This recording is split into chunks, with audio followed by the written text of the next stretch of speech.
Good afternoon, everyone, and welcome to our Alumni Insights webinar featuring Mike Urick, a double duker from the Palumbo Donahue School of Business. I'm Sarah Speary, the AVP of Alumni Engagement and your moderator for this program today. I'm pleased to have you join us to learn more about improving intergenerational interactions in the workplace. I'd like to take a moment to thank my colleague and alumna, Audrey Tierney, Associate Director of Alumni Engagement, for arranging for this program. Audrey will be managing the tech end of the program. Throughout the presentation, your microphones will be muted, but you're welcome to submit questions through the chat feature found on the toolbar at the bottom of the screen. I'll ask any questions that were submitted of Mike following the full presentation. Now a few words about our presenter. Dr. Mike Urick is Graduate Director of the Master of Science in Management Operational Excellence Program and Associate Professor of Management and Operational Excellence at the Alex G. McKenna School of Business and Economics and Government at St. Vincent College in Latrobe, Pennsylvania. He received his PhD in Management from the University of Cincinnati. His MBA focused on Human Resources Management and MS in Leadership and Business Ethics are both from Duquesne, and his bachelor's degree is from St. Vincent College. Dr. Urick teaches undergraduate and graduate courses related to organizational behavior, human resources, communications and conflict, organizational culture, operations, and research methods. The master's program at St. Vincent College that he directs focuses on providing aspiring leaders with cutting-edge management techniques to effectively problem solve, minimize waste, and continuously improve their organizations. Mike is an associate editor of the Journal of Leadership and Management, and his research interests include leadership, conflict, and diversity in the workplace. Much of his work focuses on issues related to intergenerational phenomena within organizations. He also often examines how popular culture can be used to advance organizational behavior theory. In addition to authoring or co-authoring over 50 publications, he regularly presents at academic and practitioner conferences, such as the Academy of Management, Society for Industrial and Organizational Psychology, and Institute for Supply Management conferences. Urick is a regular speaker at age-related issues in the workplace throughout the US and internationally, and is an active consultant on issues related to workplace interactions, organizational culture, and ethics. Thanks for presenting your expertise to the Duquesne community today, Mike. I look forward to learning from you today. I'll turn the program over to you. Great. Hey, thanks, Sarah. I really appreciate you and Duquesne having me for this session, and thanks, Audrey, for running the tech end as well. As Sarah mentioned, I am Mike Urick. One thing that I didn't mention, or that Sarah didn't mention just yet, was that I used to work at Duquesne as well, and so to kind of reminisce, I put up a background screen here that Audrey shared with me. This is kind of my view that I used to have walking into the office every morning. So kind of reminiscing and missing my time as also an employee at Duquesne. I used to work for the Center for Corporate and Executive Education. So again, today we're here to talk about improving intergenerational interactions in the workplace. I thought maybe I'd propose a brief agenda first. To kind of guide our discussion. So I'm going to start by sharing some trends from industry. Now, I do want to mention that this was pre-COVID-19, so some of these trends may have changed over the past several months, but where we stood as of a couple of months ago or a couple of years ago regarding some trends in industry. Then I want to shift the focus a little bit. A lot of what you hear about with regard to generations at work is really about how different generations are perceived or perhaps misperceived. We'll talk a little bit about that when we talk about challenging intergenerational interactions. But I want to change the conversation, change the focus to how leadership, followership, and mentorship really relate to intergenerational phenomena in the workplace. To do that, though, we need to talk about what makes intergenerational interactions challenging.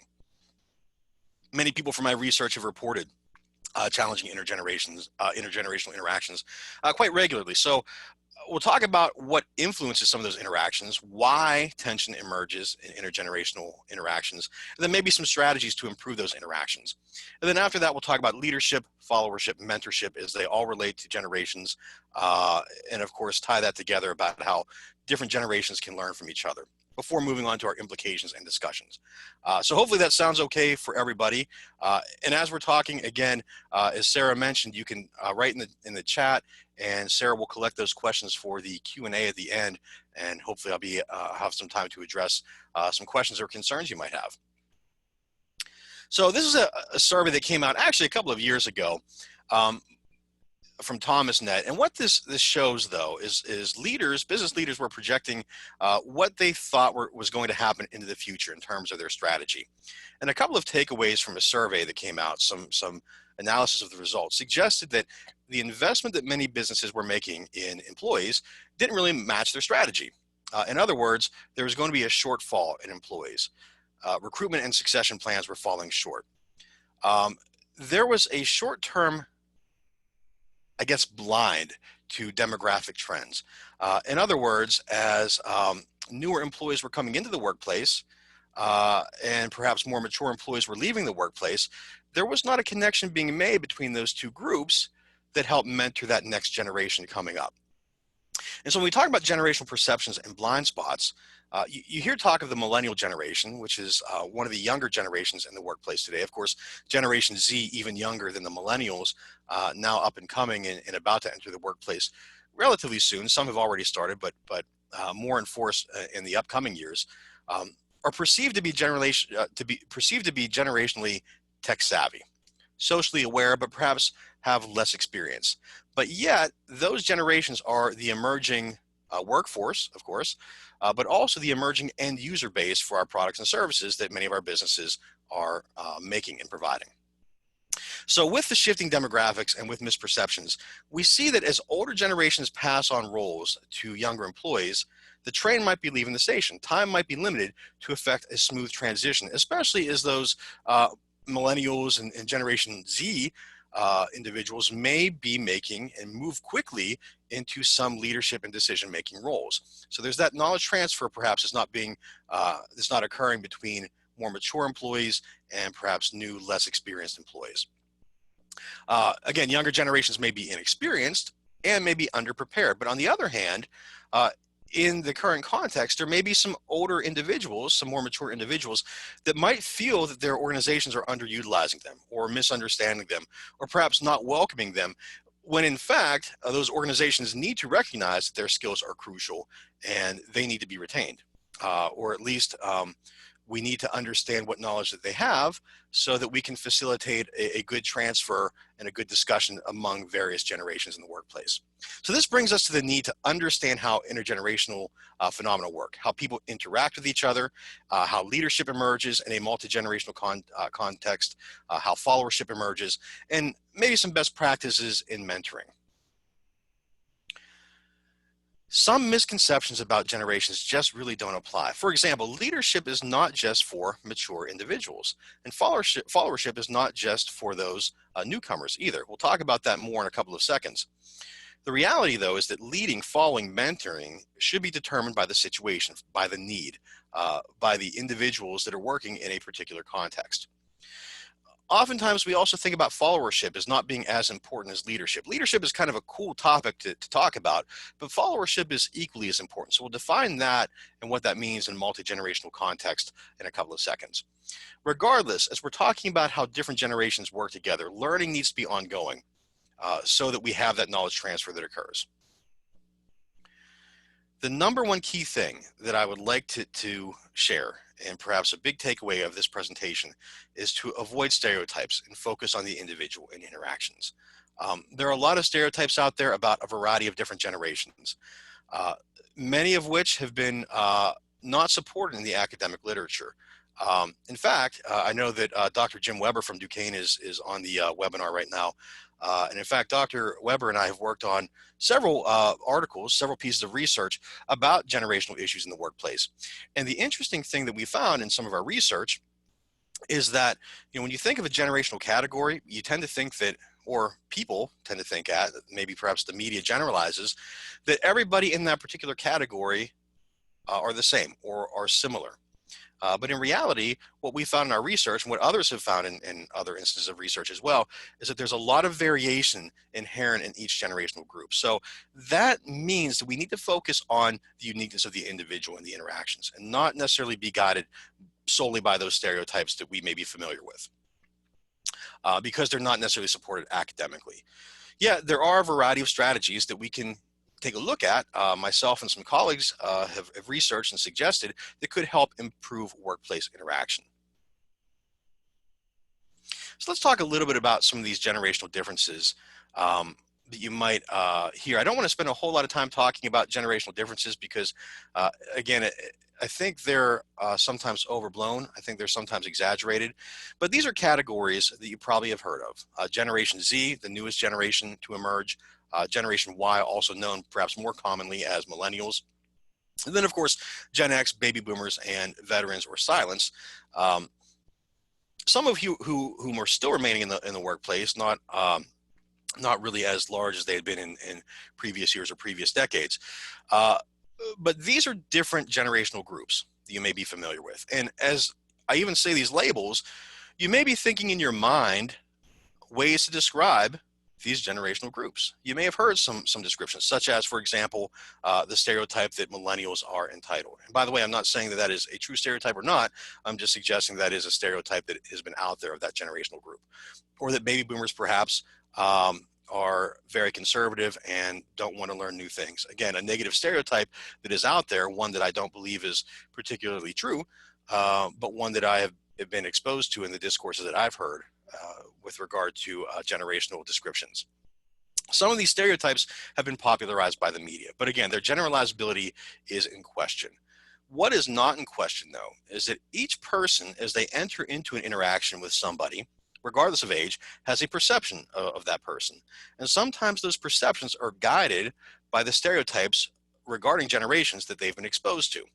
And so when we think about these stereotypes, we reflect on perhaps differences that individuals have or perceive they have with others, perhaps age-based. And so some of those differences are assumed to cause conflict in the workplace. The challenge is this, is that in a meta-analysis that came out a couple of years ago, there have been really inconclusive results regarding those generational differences and the impact that generational differences might have in the workplace. But yet there's little theory to guide our current understanding, which requires that more academic research needs to be done. And it is ongoing. Myself, Dr. Weber, and some other colleagues, researchers from around the world are working on some additional research related to understanding intergenerational phenomena at work. Might not surprise you, though, is that how people experience generations or how people view different generations depends on their lenses, so the glasses that they're looking through. And it might not surprise you either that somebody that identifies closely with a particular generation tends to view that generation more positively than somebody who is not in that particular generation. And so when we think about generational labels, and perhaps you reflect on what label you might belong to, you might tend to view that label as more positively than others view that label. Or you might tend to view that label more positively than perhaps you view other generational labels as well. But how are these lenses developed? How do we put on these different glasses? How do we influence perceptions? Well, really two major ways. Societal influences and work context are two things that really help to inform our perceptions of what different generational groups are like.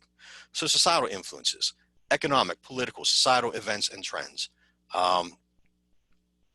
Kind of discussed also by the media. So how you've heard different generational groups talked about, what types of discourses you're familiar with that surround particular generational labels. All of these inform our understanding of what a generation is and perhaps how we would anticipate individuals from other generations to behave or to interact. But another big one is work context. Work context could include experience working with other generations. So in other words, how much have you worked with individuals from a different age group? That might inform your perspective of those generations, perhaps over and more influential than those media reports about what different generational groups are or how they act. But also industry and workplace characteristics. There are some industries, for example, that tend to skew either more older or more younger. And in my research, I've talked with a lot of individuals who reported that in both of their experiences. So we tend to see the industry and the workplace characteristics influence perceptions of different generations as well. And so what I like to do when I present on generational phenomena is to share with you some of my research firsthand. And I'm a qualitative researcher for the most part. I do some quantitative hypothesis testing research as well. But for the most part, I'm a qualitative researcher that tries to tell a story and tries to create theory about particular phenomena. And so some of the quotes that I'm going to share with you today are quotes that I've collected over the years from research, from interviews that I've had with individuals about their experiences in navigating generational phenomena in the workplace. And some questions that I asked were related to, well, how do you form your view of generations? Or how do you think that others form their view of different generational groups? And some individuals say, well, they point to that societal example. So here's an example of that societal influence. This individual says, I believe this person was of the millennial generation that gave this quote, "I don't know how many Gen Y there are, but I'm sure there's some not good ones out there. And they're going to find those, they meaning the media, and try and get those stories out in the media." And that's just what they do. And so this person is suggesting perhaps that some of these negative stereotypes, not just of the millennial group, by the way, but of a variety of different generations, may be sensationalized, may be over-exaggerated. And that sets perceptions, however, of how people are expected to interact and engage with each other in the workplace. That's a societal example. And so we know that those things help form our perspective of what generational groups are and perhaps what generational members believe or do or think. But let's talk about challenging interactions. By and large, most of what I've researched has been about differing interactions in the workplace, things that are challenging. And almost everybody that I talked with in my interview said, yeah, I've had challenges in interacting with other generations for a variety of reasons. And when you think about that, and you think about how sometimes differences between generations are not really academically supported, what is, however, unanimously perhaps agreed upon, at least from my research, is that even if these generational differences maybe don't truly exist, people believe they do, and they cause some challenges. And so some of those challenges are based on perceptions of values. So values-based challenges, or in other words, values-based tensions can emerge in interactions. And for example, there might be a difference between ideals. The perception perhaps that older generations possess more traditional ideals, younger generations perhaps possess more progressive ideals. And this isn't talking just, this is talking a variety of different aspects, maybe politically, maybe even in terms of appearance. Whereas the stereotype might be that more mature workers tend to wear a tie, dress up for work, whereas less experienced workers perhaps are more casual, take a casual approach, even to how they present themselves. And so that's the values-based approach. People, in essence, are believed to care about different things or be concerned with different things based on what generation they're involved with. And of course, behavior-based tension. The belief that different generational members actually do different things, engage in different activities. And so there's a perception that younger generations might be more prone to act more entitled. There's the perception that they want promotions now, they want a raise now, etc. And these things cause challenges in interaction. These perceptions cause challenges in interactions. The technology side is actually a very interesting one, because this one was reported by almost every person I've talked with in my research, in my interviews, is that there may be a difference, or there's at least a perception of how different generations view technology or leverage technology and how they do work. There's also a stereotype that different generations communicate differently. Some prefer more electronic means, some prefer more face-to-face communication, but it's not even necessarily the channel. It's about the language usage, and it's also about the things that are acceptable or appropriate to talk about. Now, the third reason for challenging interactions that might cause tension are these identity-based tensions, identity-based challenges. Some individuals have labeled other generations as being team-focused or more individual-focused. So in other words, the perception that these people might be in it for themselves and not team players. There is also that perception that certain generations might not be focused on work enough. So they have a number of identities or roles as opposed to being too focused on one. Those are two stereotypes that are out there, that some generations are too focused on work and some generations perhaps prefer more of a work-life balance.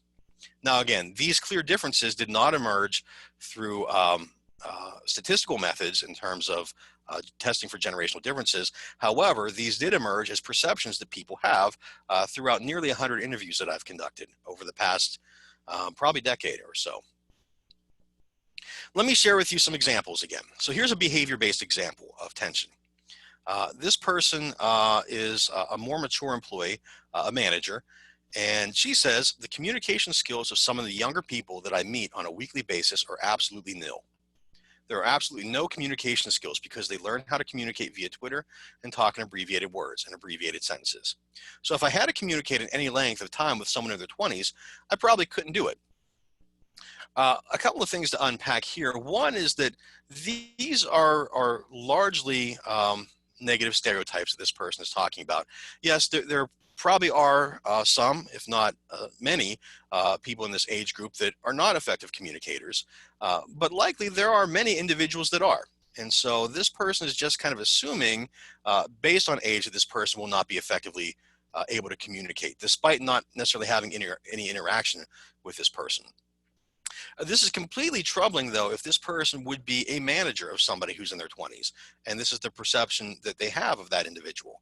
So that, you know, when this person becomes a member of their team, they actually approach any interaction they might have with this perception that I can't communicate with this person. No matter what I do, I'm going to have a hard time talking with them. And so that can be somewhat challenging as we even think about how to approach other generations in our interactions. But, you know, I think in my mind, I always get the question whenever I've been interviewed for a lot of webcasts or by the media, you know, are there generational differences or not? And my thought is this: I actually usually say, I'm not sure. I don't know. I know that the research is inconclusive. Personally, I'm skeptical about some of these differences. But to hedge, I say, I don't know. I'm not 100% sure because the research is still out. We can still do more research on this. But I actually don't really care either. And usually people are kind of surprised whenever I say I don't care if generational differences actually exist or not. And my response to that is people perceive and believe them to exist, and they cause challenges in the workplace. They cause communication breakdown, and they cause that knowledge transfer not to occur as smoothly as many organizations would like it to occur. And so it's problematic. Rather than focus on dwelling on that problem, on what particular differences may exist, let's focus on the perceptions that people have, and let's come up with some strategies then to figure out a way to improve those interactions. To me, that's more worthwhile of time. And so in my research, I collected information related to how people try and resolve the tensions that they experience, that they feel. So really three major categories: achievement-oriented strategies, image-oriented strategies, and ego-oriented strategies. On the achievement-oriented strategy side, sometimes individuals choose to change their communication style to resolve some challenges that they have experienced. Again, maybe it's changing the language that they're using, changing the types of things they feel comfortable talking about or they choose to talk about, or changing the media that they use to communicate. Another one is performing proficiently. I saw this quite a bit, and I'll show an example of this in a second as well. Performing proficiently just means doing the job. Okay, if this person is having a challenging interaction because they perceive or they're being perceived that they're ineffective in their role based on their age, I'm going to actually perform. I'm actually going to engage in my job in a way that sends a clear signal that I know what I'm doing to help break down that interaction challenge, that negative interaction. So those are all achievement oriented. Image oriented is a big one. One is just by being visible. There's a lot of research related to the contact hypothesis. Spending time together, for example, could cause a breakdown in stereotypes. This is also a response to some individuals that noted that work-life balance perception.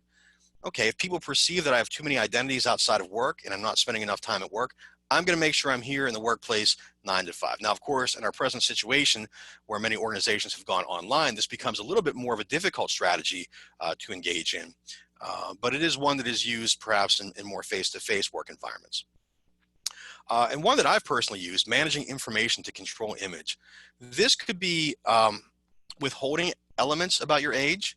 This could be talking up elements and almost leveraging stereotypes about your age to try and improve an interaction perhaps. Excuse me. Or this could be even changing appearance, for example. So I will share with you an example of how I've used this particular strategy. And by the way, I'm not saying that any of these strategies are right, wrong, good, or bad. I'm saying that these are strategies that have been used by individuals in my research. And so one personally that I've used is that managing information.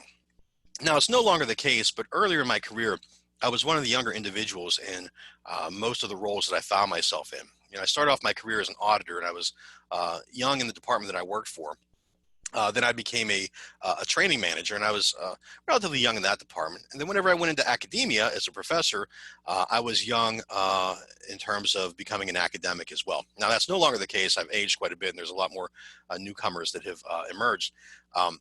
But one thing I learned pretty quickly in academia, I tried to fit in to make myself look a little bit older. So I used to always wear contacts. Now I don't always wear contacts. Oftentimes I wear glasses, especially whenever I'm giving a presentation or a class. Glasses, to me, make yourself appear to be a little bit more mature, a little bit older. I also used to be clean shaven, and I know that there are some folks here who I know online today who I've known personally for a long time who probably remember whenever I was clean shaven. Now my beard is kind of out of control right now because I haven't shaved due to not having any face-to-face meetings during COVID. But even prior to COVID, I've had some facial hair, goatee, a scraggly beard, so much so that it was an effort to try and make myself look older. I work at St. Vincent College. I run their graduate program in management at St. Vincent College, and I've known the dean there, my boss, for a long period of time. And I was a student there, actually. I did my undergrad at St. Vincent prior to going to Duquesne for my graduate programs, my graduate degrees. But he knew me for a long time. And whenever he hired me, he asked me to talk to him about my research. And I was going through the strategies that people use. And I got to this one, and he always remembered me from being clean shaven in the past. And so I said, managing information to make yourself appear perhaps a different age. And he said, kind of like growing a scraggly beard to make yourself look older? I said, absolutely, kind of like that. And so he called me out on that one. But it is a strategy that I've used personally, and one that my research has also supported or suggested that others have used as well. Ego-oriented strategies are all about protecting self. Okay, so in interactions, one way that we saw ego-oriented strategies emerge is that people said, I don't care. I'm going to change my way of interacting with this other generation, this other individual, in a way that I'm going to protect what I want. So I'm going to do whatever I can to make sure I get whatever I want out of this interaction. I'm going to pull out all stops to make this interaction work. So kind of a combination of a variety of different strategies, but the focus, I think, is a little bit different in terms of protecting what that individual wants to get out of an interaction. And the last one is removing self. Removing self is actually a little bit of a troubling one. This is when people actually leave the interaction. So if they perceive this interaction to be negative, this is when actually people walk away from it. And this is really troubling, especially during the present situation. It's a lot easier to walk away from somebody online than it is to walk away from somebody face-to-face. So if you're experiencing troubling interactions or challenging interactions virtually, you can just hit that mute button. You can just close out of Zoom. You can just not respond to that person's email or call. It's a lot easier to do that than to ignore somebody perhaps that's right down the hall or in the next cubicle from you. It's also troubling, though, that if this is the strategy of a manager, okay, so picture in your mind that somebody who's a manager, who's a supervisor, has this tendency to use this strategy. And they think, well, I am going to have a hard time interacting with this person of another age, and so I'm just going to not have that interaction. Wow, you're really degrading that relationship then in that situation. That could be a very positive relationship that should and probably needs to occur for that organization to be effective and for the group to perform well. But if this is your strategy, you're breaking that down entirely. And so these are some strategies to improve intergenerational interactions, at least as reported by my interviews. Here's an achievement-oriented example, as I mentioned, that I would share. This person was a younger individual, and this was his experience. He said, with an executive vice president in New York, he's referring to a challenging interaction. He says, I think it was my first 4 months working for the company, and he, the vice president, was really challenging me on my knowledge of what I was doing. And then asked me, well, how old are you? Interviewee's name. And I said, you know, I don't think age is a measure of my skill. If I'm able to produce for you, then that's what we need to talk about. I think that really helps get me past that barrier of him questioning my skill set. I think he kind of knew I was younger. The gentleman was probably in his early 60s. And like I said, his daughter or son were probably older than me. But from then on, I was able to establish myself in the business, just knowing what I'm doing rather than how many years of experience I have. So this person's talking about focusing on results. In other words, this person's talking about making sure they're achieving in order to send that positive image of self so that they can hopefully improve future intergenerational interactions. So some takeaways from this discussion so far. Hopefully some of these strategies, and by the way, I'll have my contact information up at the end of the presentation. I'd be happy to share with you some of the research that I've published on this. I can send you some articles that I've published that document and give more detail to each of these strategies. I also did write a book that was published about well, a little over a year ago, last March, called The Generation Myth. You can check out a copy of that as well, which also details some of these strategies as well. But as you think about what I'm presenting and some of these strategies, maybe reflect on if you experience challenging intergenerational interactions, whether some of these strategies can help you. Also, I would suggest the importance of seeing the individual. Everybody, every one of us is unique. Every one of us is a complex individual. But yet sometimes when you hear and when we hear about generations being described, it simplifies all that complexity or that uniqueness so that people are pigeonholed into being this one generation and given these expectations based on stereotypes. So what I always try and do in my interactions is to attempt to see the individual and not the stereotype of the person that I'm interacting with. It also, I think, is helpful to be mindful of influences. What are some reasons that we have perceptions of certain generations? To me, I think it's interesting for me to reflect on why perhaps I view certain generations a certain way, and then to think about, are those accurate representations of all individuals in that generation? In doing so, it helps me to question my assumptions as I enter into interactions. And all this is getting to the point of asking us, are we more similar or different from each other? You know, if we all look at our colleagues and we think, yeah, we're all here for a reason to help accomplish a mission, a vision, the goals of an organization, perhaps those things might be a common bond that can get us to work together as opposed to other divisions, including generation, that we might see among our colleagues. So that said, let's shift gears a little bit and talk about leadership, followership, and mentorship in the context of a multi-generational workforce. So let's define leadership. A classic Cousins and Posner definition is the art of mobilizing others to want to struggle for shared aspiration. So I think of leadership oftentimes as a process of influence. Now, a lot of theories are out there with regard to leadership. Some of my favorites are represented below. The basis of power, for example. French and Raven in their classic leadership research suggests there are 5 major ways that people become more influential. Having legitimate power, meaning they have some formal authority like a title. Having reward power, meaning they're able to offer incentives to others, perhaps provide them with a budget, perhaps provide them with a reward for doing well, good performance. On the other side, perhaps individuals are influential, they're leaders because they have coercive power. They can punish others, they can take things away.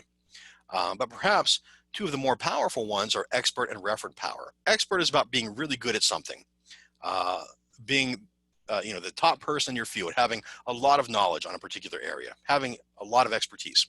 And referent power is more about that likability factor. You're able to create an emotional connection with others. People want to be around you, perhaps. We're going to, by the way, using these theories in a couple of seconds, suggest strategies for how different generations could adjust their leadership style in a multi-generational workplace. So that's kind of looking ahead and why I'm presenting these things right now. Leader-member exchange is LMX theory, is a famous leadership theory as well. And this says that effective leadership is marked by trust, open communication, and positive relationships between a leader and followers. Servant leadership, another one of my favorites, suggests that a leader has a responsibility to serve society by developing others and influencing organizations to contribute to a collective common good. And so successful leaders help to develop others, and they help to influence organizations in positive ways.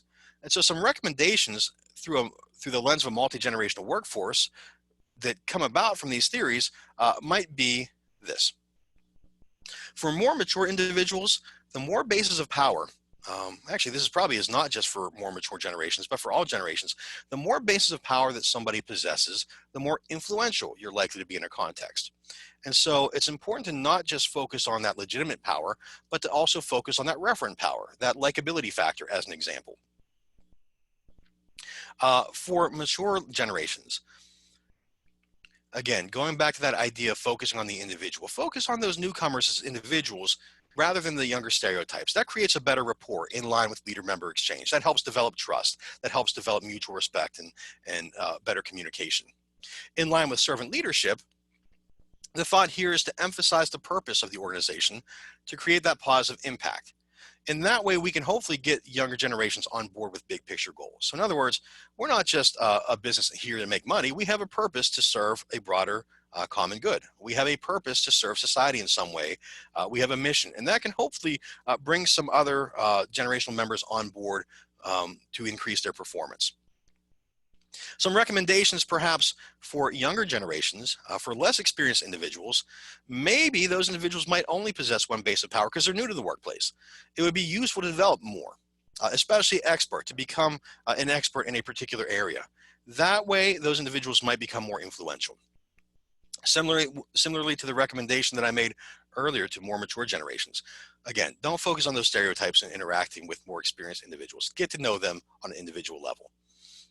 In line with servant leadership, younger generations can hold organizations accountable as insiders to those organizations so that they can make sure that organizations know that they expect them to develop others, that they expect them to add value to communities that they should be serving. That's on the leadership side, but we can't also forget the flip side of that coin, the followership side. Followership is about the willingness to defer to power and authority of another. So followership is the inverse, but I wouldn't say the opposite of leadership. Followership is not about submission to a leader, by the way. Followership is about supporting leaders and helping them to lead well. It's based on a confidence in a leader's ability and potential. I love music, and I'll share with you a quote from a song that's one of my favorites, The Gambler by Kenny Rogers. You got to know when to hold 'em, know when to fold 'em, know when to walk away, and know when to run. To me, I view that kind of as leadership and followership. You're not always going to be a leader in every situation. You're not going to be a follower in every situation. So there's almost like a leader-follower dance that might need to occur. You got to know when to exert your leadership and when to exert more followership behaviors. Okay, so followership and leadership are not just about formal authority, but this is about letting someone else influence others when their knowledge, skills, and abilities will be of use in that context. So there's that leader-follower dance. Some situations will require you to be a leader. Some will require you to be a follower. It's important to understand that context that you find yourself in. Again, I mentioned that I'm a big fan of music. A colleague from Quinnipiac University and I did a case study chapter on Glenn Miller's leadership style several years ago. And Glenn Miller was a famous big band leader from the 30s or 40s. I'm sure many of you are familiar with Glenn Miller's famous songs. If you're not, after today's session, if you have a couple of minutes, go ahead and YouTube Glenn Miller or Google Glenn Miller and listen to some songs that are out there. I'm sure you'll recognize some of them. He is considered by many to be one of the first pop musicians, actually. And his band, even though he disappeared over the English Channel during World War II, his band actually continues to perform to this day as a result of his leadership abilities and really the processes that he put in place I guess the formalization that he put in place while he was leading the group. Anyhow, the point being is that his first band failed miserably because he didn't fit the context. His knowledge, skills, and abilities did not match what he was trying to do, did not match the environment around him. It was only after reflecting on his own knowledge, skills, and abilities, what he was good at, and the context around him, that he was able to morph his leadership style to be effective. And again, as I mentioned, very, very effective. So much so that his organization continues with his name on it to this day. And if you'd like to read more about that particular piece, I'd be happy to send you that chapter as well, if you'd like to give me an email. But this is about focusing on the knowledge, skills, and abilities. In this leader-follower dance, stress the knowledge, stress the skills, stress the abilities that will help accomplish mutual goals when choosing who to follow and who should be a leader. Anyone can be a leader, anyone can be a follower, doesn't matter your generation. Okay. So some recommendations. For a mature generation might be to understand that just because someone's younger doesn't mean that person cannot lead. In fact, actually allowing that person to take some leadership reign gives them some experience when they have to take on more important or more critical decision-making roles. This can help them develop their leadership skills. So you're almost making that leadership pipeline for the future. When considering who to follow, identify that person with the KSAs who can make a positive difference, and defer to that person's power or influence despite whatever age that person might be. Some recommendations for younger generations could be to look for ways to further develop your leadership skills. Take on small assignments, volunteer for committees, consider out-of-the-box activities that can help you refine your decision-making ability. And also a reminder to not take charge in all situations. Sometimes you need to be the follower. I know a lot of, there's a stereotype that many younger generations, when they get into the workforce, they want to take charge. They want to be gung-ho. And in some cases that can be a good thing, but not in all cases. It's important to defer to people who have more experience when their expertise leads to an improved solution. Now, lastly, I want to talk about mentorship. Mentorship is a development activity that pairs people together to learn from each other. This is not younger learning from older necessarily. I think one of my most favorite movies is a film called The Intern. Many of you may have seen it with Anne Hathaway and Robert De Niro. I love that movie. It's a comedy. It's silly at times, but it also shows a really neat mentorship relationship between Robert De Niro's character and Anne Hathaway's character. Two different generations, but they actually mutually mentor each other, and they both gain from that relationship. So it's not just a top-down, the older person mentoring the younger person. Robert De Niro's character learns a lot from Anne Hathaway's younger character as well. This is mutual mentorship. Both parties in a relationship can learn from each other. Sometimes informal mentorship can also be the best approach. These things that occur organically. I know some organizations assign newcomers formal mentors to help them along, but sometimes those aren't the most effective relationships. Sometimes those more informal ones that evolve and emerge on their own are perhaps more effective. And of course, when we think of mentorship, we also want to think of outcomes of mentorship. Mentorship is not just learning about a job. It also helps with interpersonal and emotional coping. Mentorship is crucial to developing current and future leaders. So here's some recommendations from this theory here regarding mentorship. One, perhaps for members of the older generation, would be to not be the sage on the stage. Sometimes I think that people zone out when they're being lectured a lot. Being open to what you can learn from emerging professionals is important. Also, seeking out a mentee. If you're of an older generation, find a mentee. Find someone that fits you, that you see that perhaps you can help. Maybe you see someone like yourself, or maybe someone you feel might have the potential but need some encouragement. Now, the challenge here is this: we don't want to just perhaps choose people that we think look or are like us, because then our mentoring relationships become quite homogenous. But look for people that might not have mentors yet. Offer your guidance. Maybe you can help in some way. And also, don't forget to introduce your mentee or mentor to your extended professional network to help that person grow their contacts. Some recommendations for younger generations is that remember that a mature individual, your mentor, could be getting as much from that mentorship relationship as you are. And so there's learning that occurs in both ways. Younger individuals also should seek out a mentor who has the skills that you want to develop, or has had a career path that you would like to model. Try and create a connection with that person. And when you have that mentor, definitely talk to them about job-related tasks. Talk to them about your work. But also don't forget that your mentor could be a good listener for you to express your emotions, to help you cope with things you're experiencing at work. And can perhaps introduce you to their networks, which may be valuable to your career. That mentor has likely been in similar places as you in the past, and you can learn from them, and they can help you cope with some challenges that you might be facing in the workplace. All of this, I know we're running a little bit low on time, but all of this is related to learning. And so the whole purpose of mentorship and the whole purpose that I'm asking us to consider with regard to that leader-follower dance is to learn from each other, to learn from each other. This is really just summarizing a piece that I wrote with a colleague, again, my colleague from Quinnipiac University, about how different generations can learn from each other. And I'd be happy to share that piece with you since we are running a little bit low on time. I want to finish off with some implications and discussion, though. So hopefully we can reflect on, hopefully something today was useful for your context, made you at least think about how you and others could approach intergenerational challenges that you're having at work, to think about whether or not there is a strategy that you can use or that you can suggest that others use to improve intergenerational interactions. And of course, to reflect on things that we can all do to better facilitate multi-generational leadership, followership, and mentorship, to see what would work in our own context, because each context is likely a bit unique. So that said, here's my contact information. Again, I would love to connect with you on LinkedIn or Facebook. You have my email address there. Drop me a line. I'd be happy to share some of my research with you. There's my website where you can read more about my research and other activities there. But I think at this point, I'll turn it back over to Sarah, who I think is going to facilitate our question and answer session. Absolutely, Mike. Thanks so much.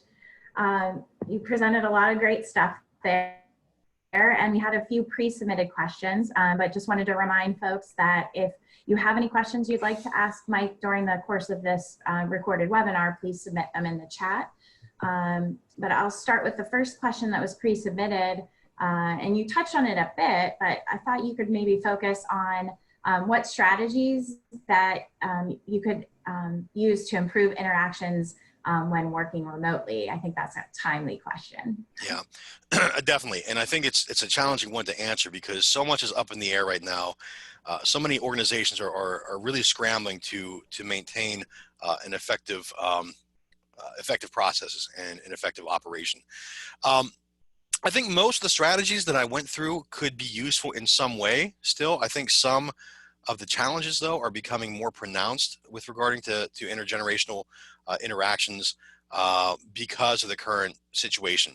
You know, as I mentioned, as many organizations go virtual or online, that tendency perhaps to remove self, that strategy may not necessarily be so much of a strategy as it becomes more of a challenge to intergenerational interactions.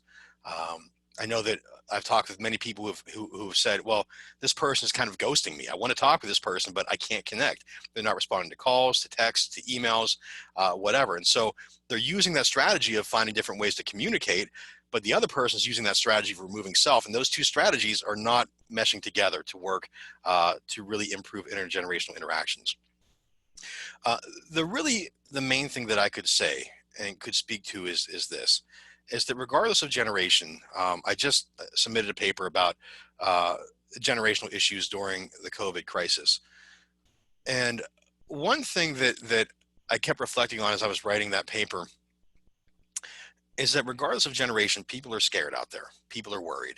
And there's a lot of uncertainty from a variety of different angles. There's uncertainty perhaps about how to leverage or use technology that's available to work. There's a lot of uncertainty of, will my job be here when we go back to being face-to-face? Or are we ever going to go be face-to-face? Is my job now going to be mostly remote and working from home? So there's a lot of uncertainty there. So in whatever interactions you're having, multi-generational interactions included, I think the importance of leveraging empathy, trying to provide that emotional support is becoming more and more important. People are coping in different ways with the current situation.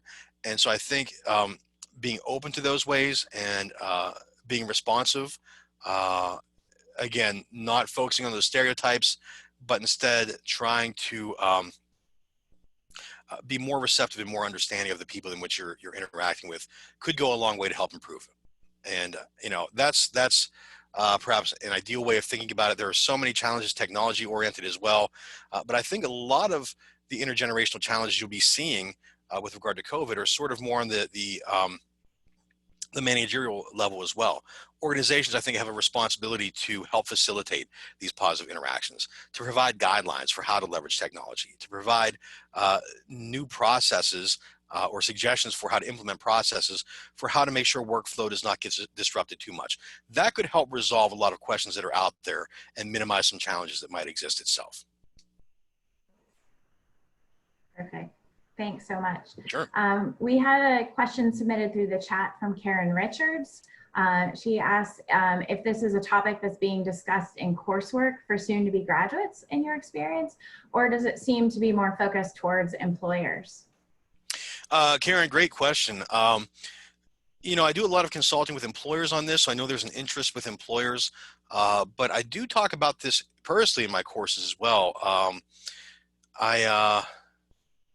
I talk about it briefly in my undergraduate courses, but I talk about it quite a bit in my graduate courses. I actually am currently teaching, it's a night class right now. It's a 3-week night class, 4 nights a week, called Communication, Conflict, and Diversity. And so we're exploring different types of diversity, different methods of communication, and some of what we're exploring is related to generational issues in communication. So we are definitely exploring this in some courses that I teach. I know that many of my colleagues who I've worked with and have done research with are also exploring them. I'm not sure that there's many courses that are focused exclusively on this topic. I think there are a couple that I'm aware of, but not probably not more than a dozen or so. But I think that this discussion is sort of sprinkled throughout many courses that are out there, including courses in communication, including courses in conflict management, including courses perhaps in organizational behavior as well. Great. And then one final question that was pre-submitted. Can you talk about what the inspiration was for you to do your research in intergenerational phenomena in the workplace? Yeah, you know, early in my career, I mentioned I was one of the younger individuals to move into a variety of different roles. And I remember one of my first jobs out of undergrad, having to go to training on different generational differences in the workplace. And what I was presented with in this particular training, and this is not unique to this particular organization, but many organizations at the time were presenting training along these same lines. And it was, you know, sort of a PowerPoint slide by saying, all right, here's the baby boomer generation. Here's what they are and here's what they do. Here are the millennials. Here's what they are and here's what they do. Really just talking about the stereotypes in essence. And I thought to myself, I kind of left those trainings scratching my head thinking, well, I know people of a variety of different generations, none of whom really fit what we just talked about. You know, for example, people in younger generations were described at the time, and I think perhaps still are, as sometimes being lazy or not working hard, that sort of entitlement aspect. And I thought, you know, I was younger at the time, and I'm thinking that doesn't describe me. That doesn't describe my friends or my colleagues. And then I saw and I heard all these negative stereotypes about older colleagues as well. And I thought, this doesn't describe them either. So I thought we're really missing the boat on, I think there's some things to unpack with regard to intergenerational phenomena in the workplace, but I think the way we're talking about them that I've been exposed to is maybe a little bit inaccurate or a little bit ineffective. And that kind of always hung with me throughout my career. And so whenever I was doing my doctoral work at Cincinnati, I was thinking about what I was really passionate about researching and what I wanted to think about. And at the same time, we were approached by a local organization who was doing leadership development for a new younger generations who were recently promoted to managerial roles.